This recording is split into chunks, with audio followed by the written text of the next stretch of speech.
अगर आप भी बिहार बोर्ड के 10th क्लास के स्टूडेंट हैं तो आपका मंथली एग्जाम अक्टूबर में पड़ रहा है, तो उसका जो मैथ का रियल पेपर हम लेकर आ चुके हैं और विषय कोड भी मिला सकते हैं। 110 होने वाला है, समय 1.5 घंटे का होने वाला और कुल नंबर 50 नंबर का एग्ज़ाम होगा।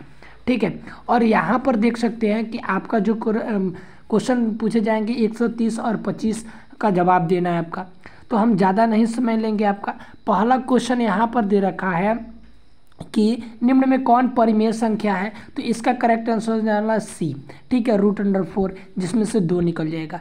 दूसरा नंबर क्वेश्चन कर रहा है द्विघाती समीकरण x² - 3x - 10 = 0 है के हल है, तो इसका करेक्ट आंसर हो जाने वाला बी -2,5 हो जाने वाला है। ठीक है, तीसरा नंबर क्वेश्चन कर रहा है द्विघाती द्विघाती समीकरण 2x - x + 1/8 = 0 के मूल है, तो इसका करेक्ट आंसर हो जाना डी करेक्ट आंसर 1/4 × 1/4 कोमा। ठीक है, तो इसका चौथा क्वेश्चन कर रहा है साइन ए का मान कॉट ए के पदों में है, तो इसका करेक्ट आंसर हो जाने वाला है ए करेक्ट आंसर हो जाएगा हमारा। ठीक है, उसके बाद पांचवा नंबर क्वेश्चन यहाँ पर साइन 63 डिग्री बटा कॉस 27 डिग्री का मान कितना होता है, तो इसका जो मान हो जाने वाला है 1 हो जाने वाला, सी करेक्ट आंसर हो जाएगा। ठीक है, उसके बाद जो होता है 6 number question 7 cosec² A - 7 cot A² बराबर जो हो जाएगा, इसका जो मान हो जाएगा 6 नंबर का जो हो जाएगा 7 हो जाने वाला है। ठीक है, सी करेक्ट आंसर हो जाएगा। 7 नंबर क्वेश्चन क्या कह रहा है कि 1 + 10 स्क्वायर ए बटा 1 + cot A², तो इसका बराबर क्या मान हो जाएगा, तो इसका करेक्ट आंसर हो जाना सी जो हो जाना 10² A।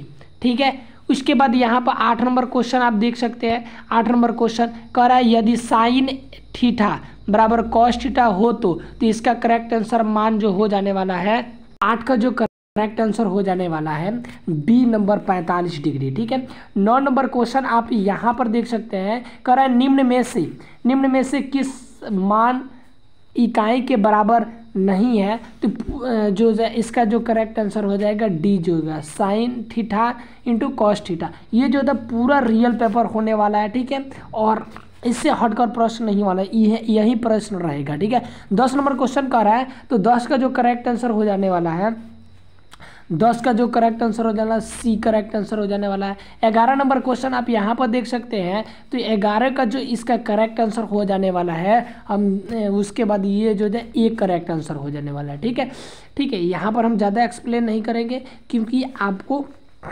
ज़्यादा समय नहीं लेना चाहते हैं। ठीक है, यहाँ पर 12 नंबर क्वेश्चन का रहा है निम्न में से कौन पाइथागोरस त्रिक नहीं है, तो इसका करेक्ट आंसर हो जाने वाला है ए करेक्ट आंसर हो जाने वाला है। ठीक है, कह रहा है कि किसी समकोण त्रिभुज के लंबवत आधार पर कोण इतना है, तो पी बी और एच हो, तो इसका जो करेक्ट आंसर हो जाने वाला है आप जानते होंगे,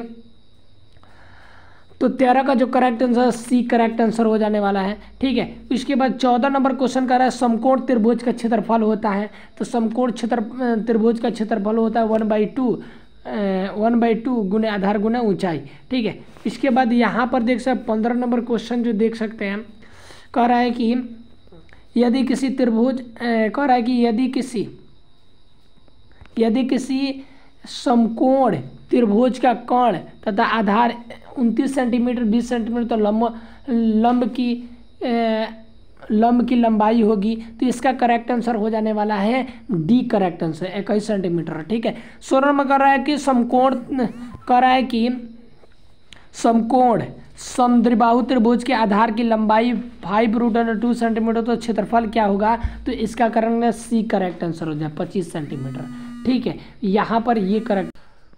इसके बाद यहाँ पर आप देख सकते हैं, उसके बाद हमने 16 नंबर क्वेश्चन जो सी करेक्ट आंसर हो जाएगा बता दिए। 17 नंबर का जो करेक्ट आंसर हो जाने वाला है, तो इसका जो correct answer D correct answer हो जाएगा। ठीक है, इसके बाद यहाँ पर देख सकते हैं 18 नंबर क्वेश्चन का रहा है, तो 18 का जो करेक्ट आंसर हो जाने वाला बी करेक्ट आंसर हो जाएगा। ठीक है, इसका जो होता है स्क्वायर हो जाता है। ठीक है, उसके बाद 19 नंबर क्वेश्चन यहाँ पर जो हो गया 18 नंबर क्वेश्चन हो गया। तो यहाँ पर 19 नंबर 20 नंबर क्वेश्चन यहाँ पर देख सकते हैं, कह रहा है किसी बाह्य बिंदु से एक वृत्त की स्पर्श किया जा सकता है। तो इसका करेक्ट आंसर है बी करेक्ट आंसर 2।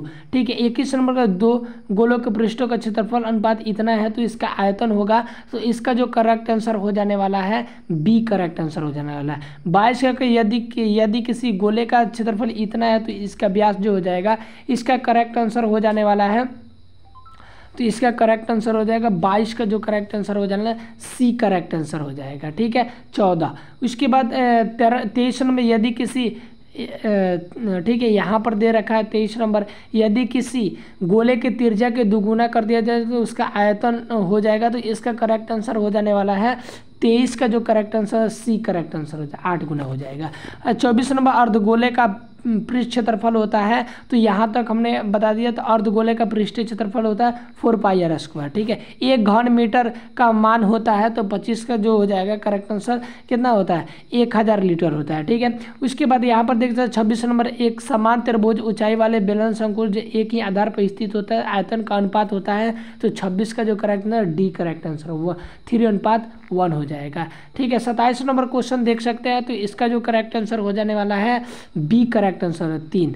ठीक है, उसके बाद 8 दिया है कि 3, तो ये जो है बी नंबर करेक्ट आंसर हो जाने वाला। 28 जो करेक्ट आंसर हो जाएगा, 28 का जो करेक्ट आंसर हो जाएगा 20 जो है डी करेक्ट आंसर हो जाने वाला है। ठीक है, 29 नंबर का नीचे दिए गए ब्रह्मवर्त सारणी की माध्यिका का वर्ग जो है, तो इसका करना डी करेक्ट आंसर हो जाए। तो यहाँ तक हमने पूरा ऑब्जेक्टिव का बात एक छूट गया है 30 नंबर। तो यहाँ पर 25 का जवाब भी देना है। ठीक है, उसके बाद यहाँ तक हमने पूरा कर दिया।